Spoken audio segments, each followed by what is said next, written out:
Muy buenas, bienvenida, bienvenido a Matemáticas de Oposición. En esta ocasión vamos a hablar sobre el tema 34. Vamos a continuar con el tema 34 y vamos a centrarnos en los axiomas de orden. Ya hemos visto los axiomas de incidencia y ahora vamos a hablar sobre los axiomas de orden. Para ello tenemos en pantalla, lo ponemos por aquí, los axiomas de orden y podemos ver pues, que también son sencillitos. De hecho, todos son sencillitos. Y aquí vamos a considerar, ya hemos descrito cómo vemos los puntos, cómo hablamos de la recta. En el caso de los puntos era según el alfabeto latino, pero en mayúscula. Y a partir de ello, pues cómo utilizamos, cómo conocemos los puntos y cómo hablamos de los puntos de los que tengamos que hablar en el caso que sea necesario. Pues bien, los axiomas de orden comienzan con, bueno, vamos a referirnos a los axiomas de orden siempre y cuando vayamos a decir que están las palabras estar entre, separar, preceder, seguir, un punto sigue a otro, un punto está entre otros dos. Cuando nos referimos a esta serie de palabras, estamos hablando de los axiomas de orden, estamos hablando del orden. En este caso, podemos observar el primero de ellos que nos dice si A, B y C son tres puntos de una recta y B está entre A y C, entonces B está entre C y A. Esto parece una perogrullada, pero es que es el axioma que nos da porque es algo que es bien sabido, pero es bien sabido ¿por qué? Pues porque es un axioma que se cumple siempre. Que si B está entre A y C, entonces B está entre C y A. El segundo nos dice que si A y C son dos puntos distintos de una recta, entonces existe al menos un punto B entre ellos. Si tenemos dos puntos distintos de una recta, nosotros que tenemos ya la idea de infinito, y que hemos hablado del infinito en varias ocasiones, que hemos hablado de la recta real, de hecho en el tema 6 tenemos la construcción de los números reales, veíamos que siempre entre dos números reales va a haber otro. Pues esta es la misma idea. Si consideramos los puntos, en lugar de como puntos, como elementos de la recta real, porque al fin y al cabo todas las rectas son equivalentes, salvo transformaciones, que podemos transformarlas, eso ya lo veremos, pero con eso ya tendríamos para saber que entre cada dos puntos, en este caso entre A y C, estamos hablando de dos puntos cualesquiera de una recta, va a haber siempre otro, podemos encontrar otro, vamos a llamarlo B, que va a estar entre ellos. Esa es la idea de ese axioma. En tercer lugar tenemos que dados tres puntos colineales, tres puntos que están en la misma línea, solo uno de ellos está entre los otros dos. Lógico. Si esto no fuera así, es porque alguno de ellos sería, dos de ellos serían el mismo, con lo cual entraría en conflicto en que son tres puntos distintos que son colineales.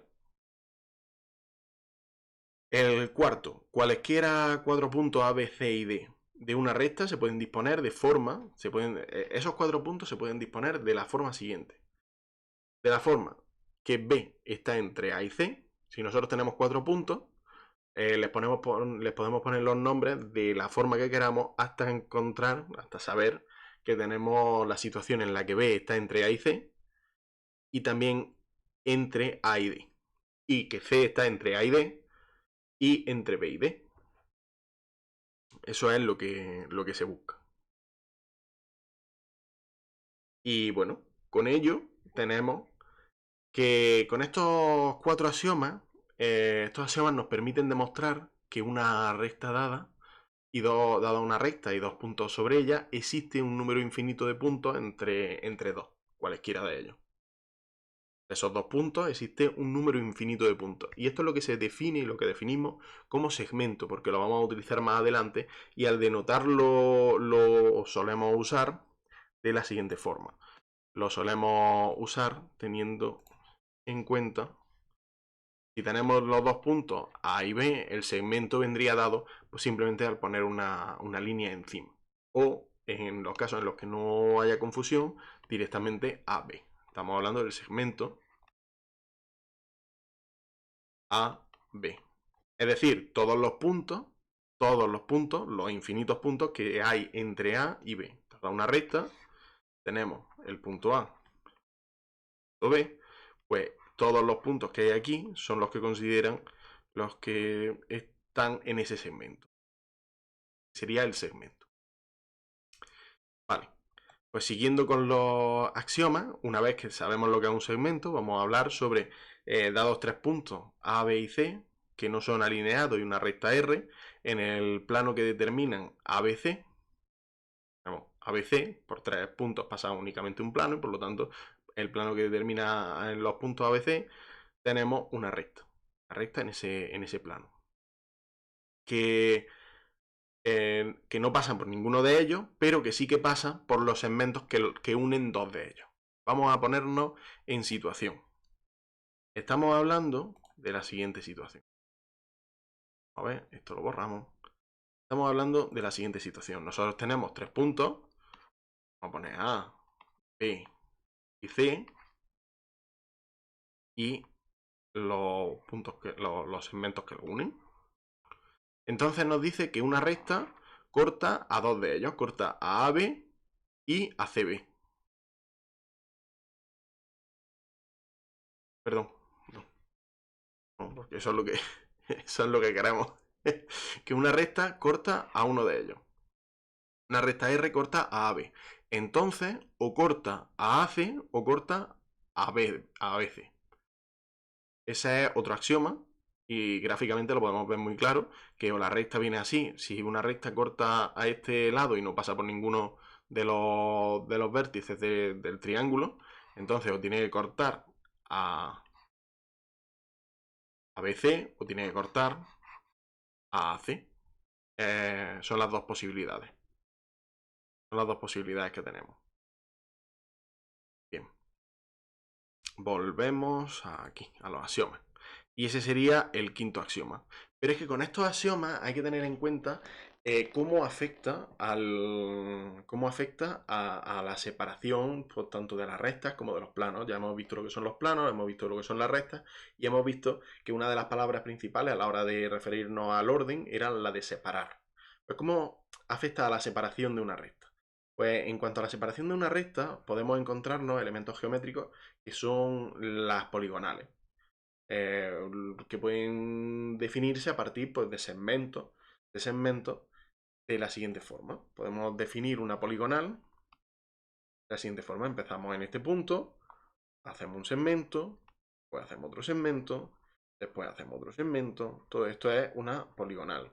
¿Qué pueden ser? Pueden terminar cerrándose o pueden sin terminar de cerrarse. ¿Qué quiere decir? Pues que ahora vamos a encontrarnos diferentes. Eso es una poligonal, pues esto es una línea recta, aunque no lo parezca, esto debe ser una línea recta y si no la teoría del punto gordo, que todos sabemos que siempre es efectiva. Esta poligonal es una poligonal cerrada. ¿Por qué? Porque se cierra, porque no hay ninguna apertura. Si bien esta sería una poligonal cerrada y hay otra característica.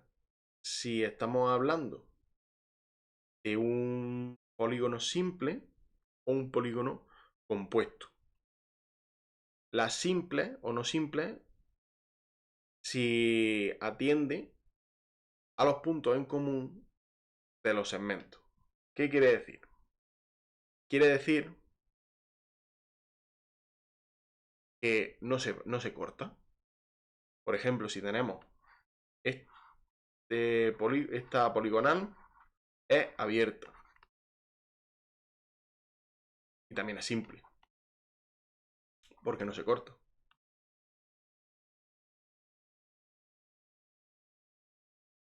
Sin embargo, hay otra.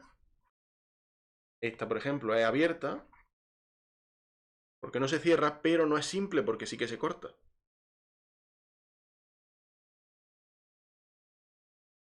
Sí que se corta en un punto.